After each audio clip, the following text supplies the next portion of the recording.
अस्सलामुअलैकुम दोस्तों, कैसे हैं आप सब। उम्मीद करता हूँ आप सब अच्छे से होंगे। दोस्तों, आज का हमारा थीम है vibrant teal smoky eye makeup, क्योंकि वलीमा की ब्राइड का थीम है। और सबसे पहले तो मैं आपको ये बता दूं कि हमारी मॉडल की स्किन पे पिगमेंटेशन बहुत ज़्यादा थी, स्कार्स भी थे और एक्नी मार्क्स भी थे। और इसके अलावा ये क्रीम ट्रीटेड स्किन थी। आई मीन कि ये फार्मूला क्रीम अप्लाई करती थी, जिसकी वजह से इनकी स्किन जो है वो आलमोस्ट बर्न्ड थी। और दोस्तों, अब मैं इनका आई मेकअप स्टार्ट करने लगा था तो मैंने सबसे पहले निक्स ब्रांड का कंसीलर अप्लाई किया। उसको मैं सेमी वेट ब्यूटी ब्लेंडर के साथ अच्छे से सेट किया।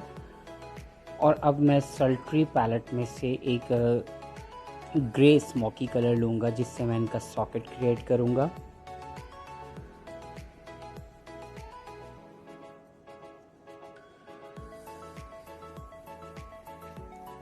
और दोस्तों, ये रहा स्क्रीन पे सल्ट्री का ग्रे स्मोकी कलर, जो देखने में बहुत लाइट है, लेकिन जब हम इसको अप्लाई करते हैं तो इसका जितना भी हम डार्क लेवल अचीव करना चाहें, अगर क्वांटिटी बढ़ाते जाएं तो ये डार्क होता जाता है, इवन कि ब्लैक के करीब थ्रिन हो जाता है। और अगर हम इसकी थोड़ी क्वांटिटी लें तो ये सॉफ्ट स्मोकी ही रहता है। तो मैं उतना ही लूँगा जितना कि मुझे एक सॉफ्ट एंड ग्लैमर लुक के लिए चाहिए। ये देखिए, मैंने जैसे ही इसको अप्लाई किया ये बहुत अच्छे से डिपॉजिट हो गया। और अब मैं क्लॉक वाइज ब्रश को मूव करके इसकी हार्श लाइन को ख़त्म कर रहा हूँ और इसको ब्रो बॉन तक लेके जा रहा हूँ। और अब मुझे क्रीज़ लाइन को डेप्थ देने के लिए थोड़ा सा पिगमेंट और लेना पड़ा, और इसको मैं कॉर्नर और क्रीज़ पे थोड़ा थोड़ा पिगमेंट इसका बढ़ाता जाऊँगा। और जहाँ मुझे चाहिए कि मुझे क्रीज़ लाइन की डेप्थ मिल गई है, वहाँ मैं इसको स्टॉप कर दूँगा।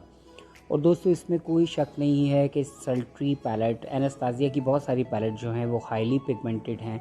आपको ज़्यादा एफर्ट नहीं करनी पड़ती, और आप जैसे ही पिगमेंट को ब्रश के साथ पिक करते हो, फ़ौरन से पहले ये डिपॉजिट हो जाता है और इजीली ये बिल्डअप भी हो जाता है। ये देखें, मैं गोल गोल घुमा के इसको क्लॉकवाइज इसकी हार्श लाइन को फिनिश कर रहा हूँ। और दोस्तों, ये जो मैं ब्रश यूज़ कर रहा हूँ ये LA कलर ब्रांड का ब्रश है, जो कि बहुत ही चीप प्राइस में आपको vegas.pk से मिल जाता है। इसकी प्राइस 400 to 500 प्राइस है इसकी, और आपको इसमें बहुत सारी वैरायटी जो है वो मिल जाएगी ब्रशेस की। और दोस्तों, अब मैं ब्लैक कलर ले रहा हूँ सेम ब्रश के साथ, जिससे मैं कॉर्नर को थोड़ी डेप्थ दूंगा, क्योंकि हमारी चूँकि मॉडल जो है इसका ब्राइड का थीम है, तो ब्राइड के थीम के लिए आपको कॉर्नर को थोड़ी सी डेप्थ देना बहुत ज़रूरी है। अगर आप लाइनर लगाना चाहते हैं तो फिर भले आप इसको ब्लैक कलर के साथ डेप्थ ना दें, और अगर आप इसको थोड़ा सा स्मोकी लुक देना चाहते हैं तो आपको ब्लैक कलर ज़रूर ऐड करना चाहिए।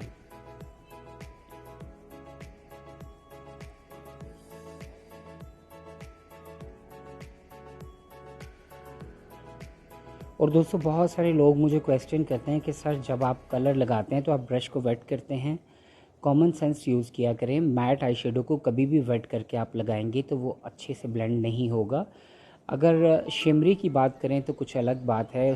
कुछ शिमरी शेड्स ऐसे होते हैं जिनको हम वेट करके लगाएं तो ज़्यादा इन्हेंस होते हैं, और कुछ ऐसे होते हैं कि जिनको हम ड्राई ही लगाएं तो बेहतर होता है। लेकिन मैट शेड को कभी भी गलती से भी आपको वेट करके ब्रश से नहीं अप्लाई करना चाहिए।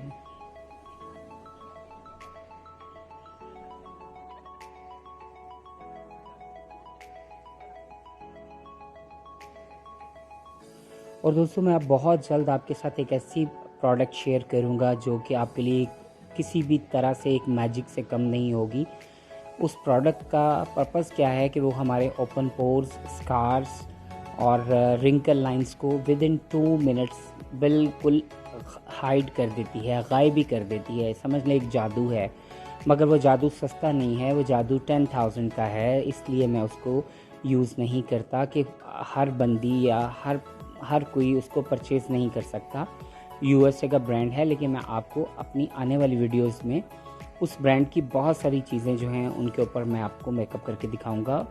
और ये देखिए, मैं BH कॉस्मेटिक्स की पैलेट से एक टील ग्रीन कलर जो है इसको मैं ले रहा हूँ, जिसको मैं लिड एरिया पे, इनर कॉर्नर से लिड एरिया तक इसको मैं अच्छे से स्प्रेड करूँगा, और एक डी की शेप भी साथ के साथ क्रिएट कर लूँगा।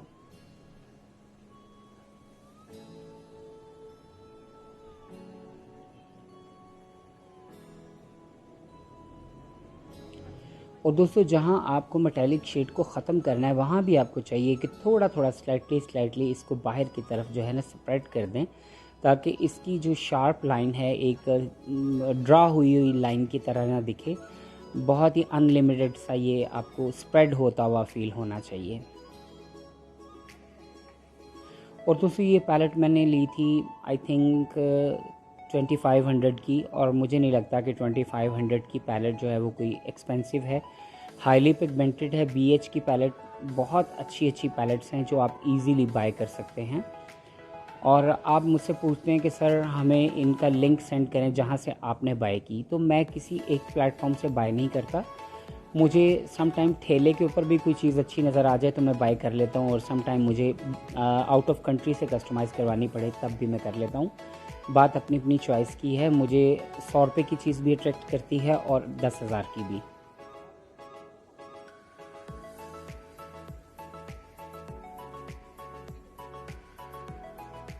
और दोस्तों अब मैं इनको अप्लाई करूँगा एक लाइनर जो कि विंग्ड स्टाइल में होगा, लेकिन उसको मैं लॉन्ग बिल्कुल नहीं लेके जाऊँगा। जस्ट लैश जहाँ पे फिनिश हो रही है वहाँ तक उस लाइनर को अप्लाई करूँगा और थोड़ा सा उसको ब्लैक शेड के साथ स्मज कर दूँगा, क्योंकि हमारा फिर स्मोकी का जो इफ़ेक्ट है वो डेड हो जाएगा अगर हमने लाइनर की वेरिएशन बहुत ज़बरदस्त दे दी।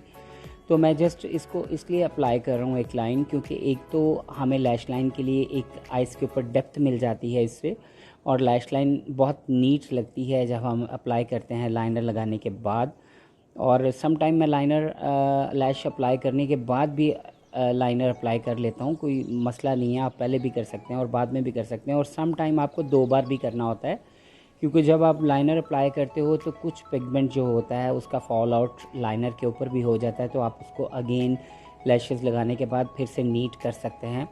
बल्कि मैं तो लास्ट टाइम जब हमारा क्लाइंट सैलून से वॉकआउट कर रहा होता है तो मैं उस वक्त भी लाइनर को एक बार फ्रेश कर देता हूँ, ताकि जो भी थोड़ा बहुत भी 19-20 का भी अगर कोई पिगमेंट फॉल हुआ है तो वो भी बिल्कुल आप नीट एंड क्लीन करके क्लाइंट को भेजें।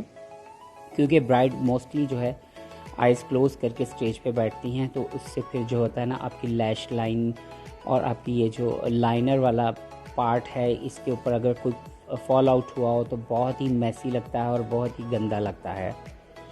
और अब मैं इनके आईलैशेस को अच्छे से कर्ल कर रहा हूँ। और दोस्तों इससे पहले मैंने इनके आउट कॉर्नर को माइसलर वाटर के साथ कॉटन बर्ड के साथ अच्छे से नीट एंड क्लीन कर लिया था, और शेप को भी मैंने अच्छे से रीशेप कर लिया था जैसे मुझे चाहिए। मैंने थोड़ा सा इनका आज जो है शेप को लिफ्ट किया है, तो वो बाद में आपको पता चल जाएगा कि मैंने ऐसा क्यों किया। और अब मैं इनको मिंक लैशेस अप्लाई करूँगा।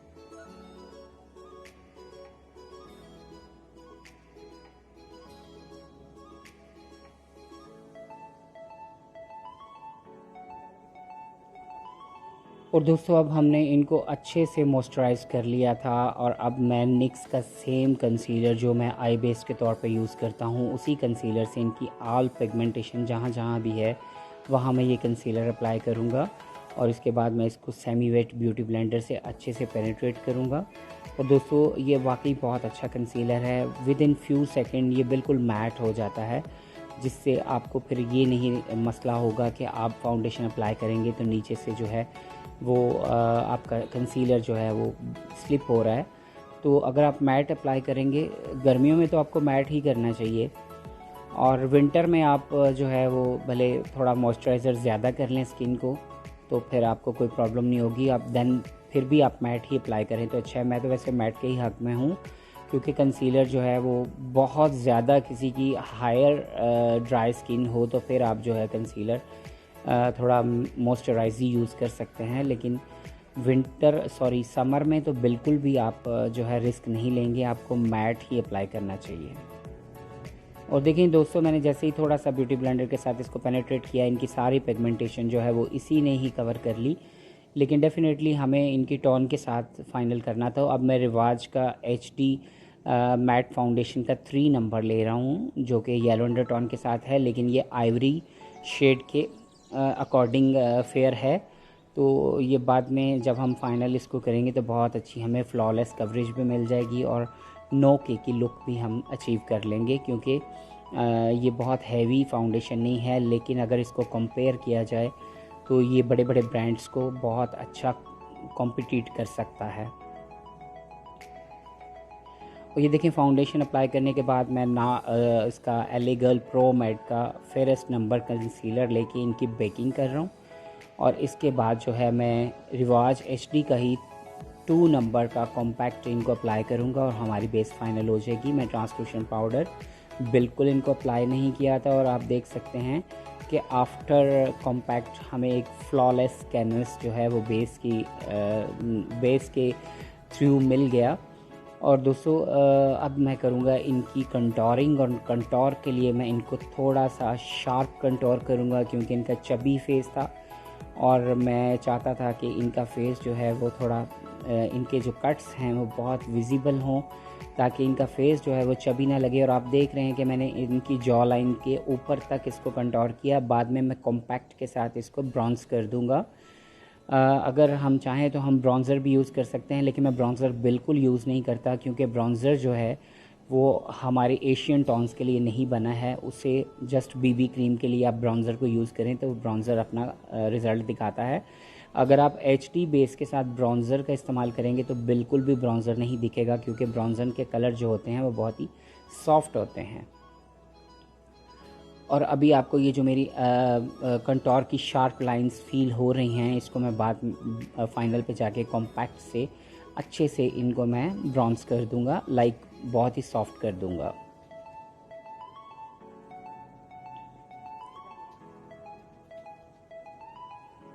और दोस्तों, इनकी नोज़ ऑलरेडी शार्प थी, इसलिए मैंने इतना ज़्यादा इनकी नोज़ के कंटोर के ऊपर वर्क नहीं किया। और अब मैं मेरे ही ब्रांड का पीच कलर का ब्लश ऑन जो है वो इनको अप्लाई कर रहा हूँ, जो बहुत ही हाईली पिगमेंटेड है। और दोस्तों, जल्द ही मैं इसको रीस्टॉक करूँगा तो मैं आपको ज़रूर बताऊँगा। और अभी मेरे पास इसका स्टॉक अवेलेबल नहीं है, जो था वो सोल्ड हो गया। और दोस्तों, अब मैं करूँगा इनको हाईलाइटनिंग। और हाईलाइटनिंग जब हम करते हैं तो हमारा ब्लश जो है वो अगर शार्प भी दिख रहा होता है तो वो बहुत ही सॉफ्ट हो जाता है। और अब दोस्तों, मैं एनास्तासिया पैलेट के साथ इनको हाईलाइट कर रहा हूँ, और आप देखेंगे हाईलाइट करने के बाद जो ब्लश है वो भी बहुत ही सॉफ्ट दिखेगा। तो आप बस स्टेप बाय स्टेप इसको फॉलो किया करें कि हमने पहले क्या किया और बाद में क्या किया। हमें मतलब होता है फाइनल लुक से।